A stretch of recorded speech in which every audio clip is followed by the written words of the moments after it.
500 సంవత్సరాల క్రితం విజయనగరం అనే సామ్రాజ్యాన్ని శ్రీకృష్ణదేవరాయలు పరిపాలించేవారు. ఆయనకి ఒక కల వచ్చింది. ఆ కలలో ఆయనకు ఒక అందమైన భవనం కనిపించింది.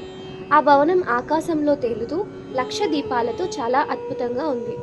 తలుచుకుంటే చాలు మాయమైపోయే ఆ భవనాన్ని కలలో చూసిన శ్రీకృష్ణదేవరాయలు ఆ కలను మరువలేకపోయారు. మరునాడు సభలో ఆయన ఆ కలను వివరించి దాన్ని నిజం చేయాలన్న ఆయన గట్టి నిర్ణయాన్ని అందరికీ తెలిపారు. అది విన్నవారంతా, అలాంటి భవనంను ఎలా కట్టగలము, అసలు గాలిలో తేలే భవనాన్ని కట్టడం అసాధ్యం కదా అని నచ్చచెప్పడానికి ప్రయత్నించారు. శ్రీకృష్ణదేవరాయలు కోపగించుకొని, అదంతా నాకు అనవసరం, మీరేం చేస్తారో నాకు తెలియదు, కానీ నా కల నిజమవ్వాలి. అలాంటి భవనాన్ని కట్టిన వారికి నేను 1,00,000 వరహాల బహుమానం ఇస్తాను, లేదా మీరందరూ నాకు కనిపించకండి అని ఆజ్ఞాపించారు. విన్నవారంతా నిర్ఘాంతపోయారు.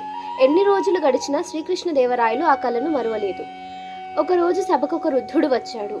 నెరిసిపోయిన గడ్డం, జుట్టు, మీసాలతో, పాపం అతి కష్టం మీద కర్రతో నడుస్తున్నాడు.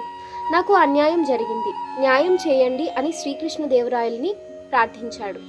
నీకేం అన్యాయం జరిగిందో నిర్భయంగా చెప్పు, నేను న్యాయం చేస్తాను అని శ్రీకృష్ణదేవరాయలు హామీ ఇచ్చారు.